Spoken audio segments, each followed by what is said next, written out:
This is Idiocracy, a film from 2 decades ago that predicted a future we are casually speeding towards. Now, the movie wastes no time explaining how we got here. We are introduced to Trevor and Carol, high IQ couple, responsible, they want financial stability, and they want to be emotionally ready before they give birth. Then there's Cleavon. Cleavon is not planning anything. He is just actively humping everything, everyone, and anything. Fast forward a few years and Trevor and Carol struggle to reproduce, mainly because Trevor's thing is not functioning properly. Well, we finally decided to have children, and I'm not pointing fingers, but it's not going well.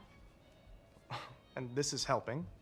I'm just saying that before I have in vitro, maybe you should be willing to... It's always me, right? Well, it's not my sperm count.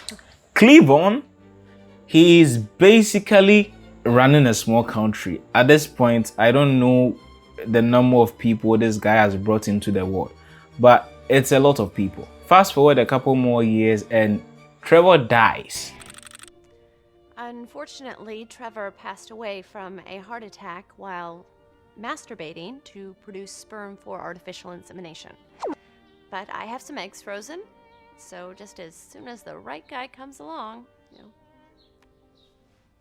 This opening montage sets up the core idea behind this movie. In a world where people who think long-term stop reproducing, the ones who don't think don't stop.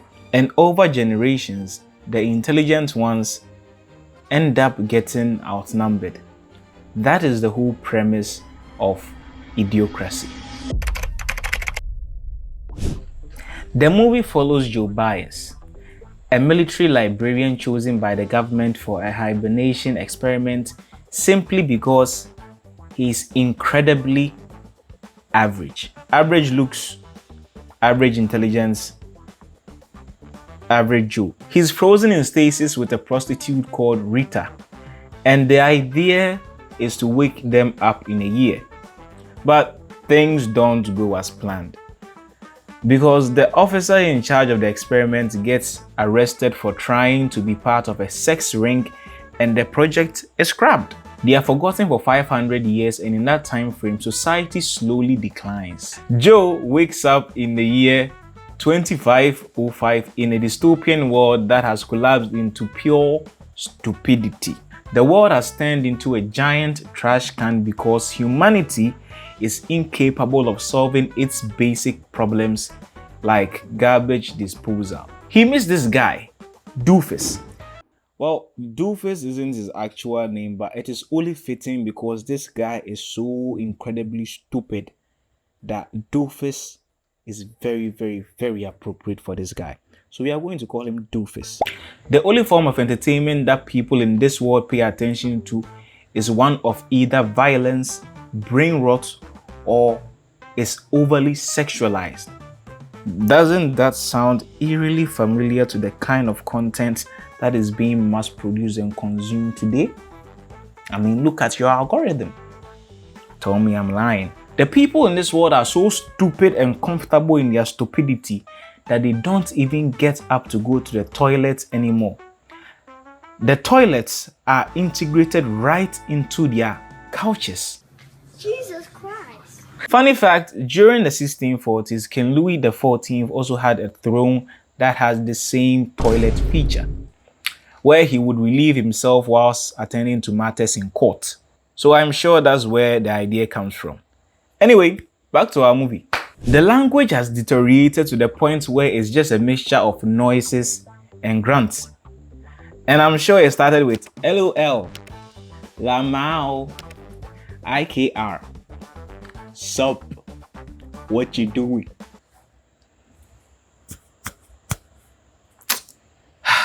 Sorry, getting carried away. Let's continue. Joe is disoriented and goes to the hospital, thinking he's still under the effects of the drug given to him by the military.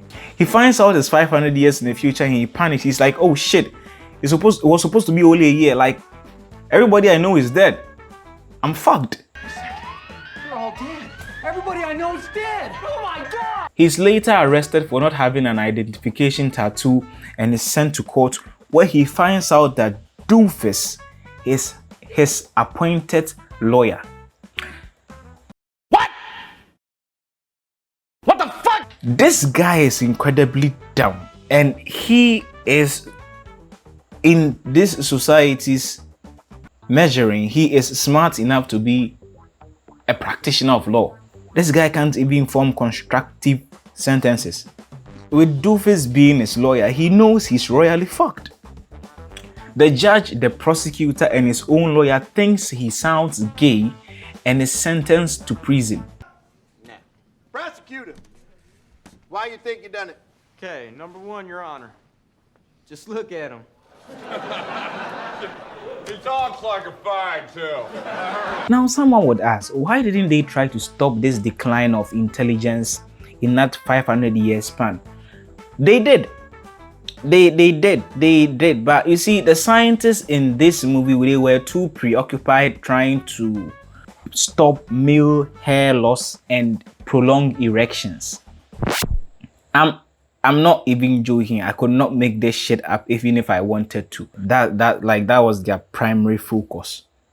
And with the amount of aphrodisiacs and sex apparatus and things on the market right now, I cannot help but think that like this is like a very accurate prediction. Man, this is crazy. In prison, Joe tricks the guard by telling him that he has literally served his sentence and is scheduled for bail, even though it's not true and he just got there. The guard is dumb enough that this lie obviously works on him, and Joe escapes. After he escapes prison, he links up with the dumb lawyer, Doofus, again, who tells him that there's a time machine that he can use and go back to the past. But before they can get there, he's caught again, and this time he meets the president, Dwayne Elizondo Mountain Dew Herbert Camacho. This is the president's name, Mountain Dew. Mountain Dew is for you. In the movie, he's a crossbreed between a president, an entertainer, and a WWE superstar. It's a lot. But you see, it shows you something about the worship of celebrities in our current society. We glorify them. Some people outright worship them. Maybe I'm reading too much into things, but I think it's safe to say that's what the movie was trying to portray. Who knows? Now, apparently, they have a food problem. These guys do not know how to cultivate shit, and hence they can't grow anything. Our guy is he's forced to fix this problem. He's put on this council of dum-dums that basically run the country, where he has to use his genius to fix the food problem. It turns out that these guys have been watering their crops with a sports drink called Brondo instead of water, because advertising told them it's good for everything. And when I say everything, I mean everything, even as baby food. So our guy tells them to use water instead of Brondo because water is good for plants. Yeah, it might sound like basic knowledge to you, but imagine telling somebody with an IQ of 10 that water is good for plants. To them, bro, you're a fucking genius, bro. You Einstein. Because of the switch, Brondo's stock goes down to zero, and the people get angry at Joe because they don't have jobs now. Which to me is kind of dumb for this movie, because what are they even using the stocks for in the first place? And these dum-dums in the movie, what kind of jobs are they even doing? But hey, it's not to be taken all that seriously. It's a comedy. So anyway, Joe goes to court again and is sentenced to 1 night of rehabilitation. That doesn't sound so bad, right? Wrong. Rehabilitation is just them going to kill him. I don't know why they even call it rehabilitation. The guy is just going to get killed in a very, very, very violent way. But of course, he's the protagonist, so he cannot die. In fact, his plans shockingly work. Shocking. Watering plants with water. so shocking. And you don't end up killing him. In fact, they elect him to be the president and he decides to stay and make sure these dum-dums don't fuck things up again. And yeah, Rita also decides to stay as well. I don't even know why they included her in the movie. To me, her role was very, very excusable. Like, she wasn't really needed. And one more thing. Turns out there wasn't any time machine in the first place. Doofus just thought a carnival ride called Time Machine was an actual time machine, and that was what he was trying to show Joe. You see why I call this guy Doofus in the first place? Like, in a world of fools, Doofus still stands out. He's my favorite character, by the way, if you haven't guessed it. Now, the idea of society declining didn't start with this movie. Writers have been worried about this for over a century. G.H. Wells imagined a future in The Time Machine where humanity devolves because comfort replaces effort. Aldous Huxley wrote Brave New World, where people are engineered to be just smart enough to work and not smart enough to question anything. Even in mid-century satire like The Marching Morons warned about a future where intelligence becomes statistically rare. The genius of this film isn't that people are dumb. It's that nobody knows they are dumb. Everybody thinks they are normal. The crops are dying because they are watering them with Brondo, but they trust advertisements so much that they ignore basic biology. You see, societies do not collapse by dramatic explosions. They erode slowly.